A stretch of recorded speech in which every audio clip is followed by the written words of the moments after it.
what's the best way to protect your wealth right now, and probably what are some of the things we need to look out for going forward as far as growing our wealth and really making the best of this crisis and this wealth transfer that we find ourselves in. Sure, that's a great question, and I like to start with a real quick story. Go back to 1922, the German Weimar Republic hyperinflation, and that's a well-known story. Everyone knows what happened. We don't need to recite that. But there was an individual at the time, and his name was Hugo Stinnes, and I talk about this at the end of chapter the end of chapter 5 of my book, The New Great Depression. Hugo Stinnes saw the hyperinflation coming. And he went out and before it hit and borrowed all the Reichsmarks he could. That was the currency at the time. And he invested in hard assets. He bought coal, steel, shipping assets, railroads, etc. Then he just waited. And here comes the super hyperinflation. Well, he paid back all the debts. I'd like to say he paid pennies on the dollar, but it was a millionth of a penny on the dollar. They were sweeping the currency down the sewers. But he went through the exercise of paying back his debt with this worthless currency, and he kept the assets. And he became the richest man in Germany. And I don't speak German, but his nickname was the Inflationskönig, which means the inflation king.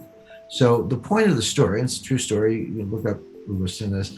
The point of the story is even in the greatest hyperinflation in the history of developed economies, in the history of the world, this guy became the richest man in Germany because he saw it coming and he did the right thing. So the point I make to investors is that you're not helpless. We're in hard times. They may get worse in some ways, but you don't have to curl up in the ball. There's always something you can do to go out and at a minimum preserve wealth and even better prosper and make some money. So let's get specific about that. The first thing, and I hate cliches, this is going to sound like a cliche, but it's important to explain what it means, is you need to have diversification. Now that sounds obvious. Every economics teacher will say you have to diversify your assets, but people don't really understand it. I've run into investors and they say, well, I'm highly diversified. I've got 30 separate stocks in 10 sectors. I've got semiconductors, consumer non-durables, utilities, et cetera. And I go, no, you're not diversified. You may have 30 stocks, but you have one asset class. It's called stocks, and they go up together and down together, and you're not protected at all. So by all means, have a slice in stocks. That's fine, but I recommend a significant slug of cash. And people go, well, cash has no yield, and why would you have cash, et cetera? But cash, first of all, if we have deflation, not inflation, cash could be your best performing asset because the real value of cash goes up in deflation. Your money is worth more, even though there's no yield, because it has more buying power. But more to the point, here's what's not well understood. Cash has embedded optionality. If you're the person, right now visibility is poor. We don't know exactly what's going to happen. I have a forecast, but you've got to really constantly update it. But as visibility improves, and we can see who's going to win the tug of war between deflation and inflation, if you're the person with cash, you can pivot.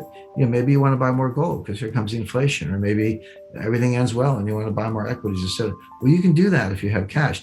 If you throw all your money in private equity, and you decide that's not such a good bet, good luck getting your money back from Henry Kravis. I mean, he's a great private equity manager, but he's not going to give you your money back early. You're stuck. So it's a good idea to keep some cash in reserve. Beyond that, some alternatives, some room for private equity, room for venture capital. I highly recommend residential real estate in what I call go-to locations. Let me just explain that briefly. Right now, we're seeing it in the United States, but I don't doubt you're seeing it in Victoria and Melbourne and elsewhere.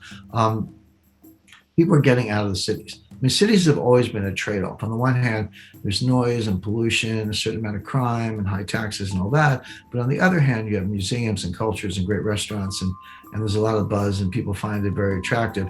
And on balance, people have accepted the trade-off. They'll say, I'll take the excitement of the city despite the inconveniences. And they've always been magnets for talent, lawyers, bankers, artists, writers, other professionals, actors, etc. But now what's happened is we've got all the disadvantages, at least in the United States, the dearth and noise of pollution. Worse, murder rate in New York has doubled, suicide rates have tripled, drug abuse is up, et cetera. So we have the disadvantages are worse, but the benefits are gone. The museums are closed, Broadway's closed, et cetera. So people are just getting out of the cities. And so residential real estate in places like Los Angeles, New York, San Francisco, Seattle, elsewhere, and I dare say Melbourne, are actually collapsing. But you say, where are they going? In the United States, they're going to Miami, Nashville, Tennessee, Austin, Texas, Boise, Idaho, Phoenix, Scottsdale, and some other kind of magnet cities. So basically, residential real estate in the places where people are going. Miami is red hot right now. Phoenix, red hot. Austin, same thing. So there are good opportunities there. Commercial real estate, forget it. It's nowhere near the bottom. Probably wouldn't even look at it for maybe another year. And then finally, gold. I recommend 10% gold. People, I talk about gold all the time, and people always want to put words in your mouth, and they go, well, Jim Rickards says, sell everything and buy gold. I've never said that. I don't believe that. It's not the end of the world. We'll get through it. We'll muddle through. But 10% gold, yeah, that's a good piece to have. It's your inflation protection, obviously. It's also, if it's physical gold, it's a non-digital asset. If it's gold miners, it's a leverage bet, so you can make even more money. But people don't understand that gold does very well in deflation. In 1929 to 1933, the longest period of sustained deflation in U.S. history, gold went up 75%, from $20 an ounce to $35 an ounce. There's a reason for it. That's going back to what I said earlier. Governments get so desperate in deflation that they devalue the dollar and raise the dollar price of gold to get inflation. So gold ends up being the vehicle to break the back of deflation, which they have to do. So gold does well in just about every state of the world. In conclusion, as we navigate the complexities of today's economic landscape, the wisdom of historical experiences guides us towards sound wealth protection strategies. The story of Hugo Stinnes during the Weimar Republic's hyperinflation serves as a powerful reminder that even in the face of economic challenges, strategic decisions can lead to wealth preservation and prosperity. Diversification takes center stage as a misunderstood yet crucial aspect of building a resilient portfolio. Genuine diversification goes beyond superficially spreading investments, and our exploration has shed light on what it truly means to safeguard wealth. The often underestimated role of cash emerges as a key player, offering not only stability during times of deflation but also the flexibility to pivot as economic conditions evolve. Real estate in strategic locations, venture capital, and a calculated allocation to gold round out a comprehensive approach to wealth management.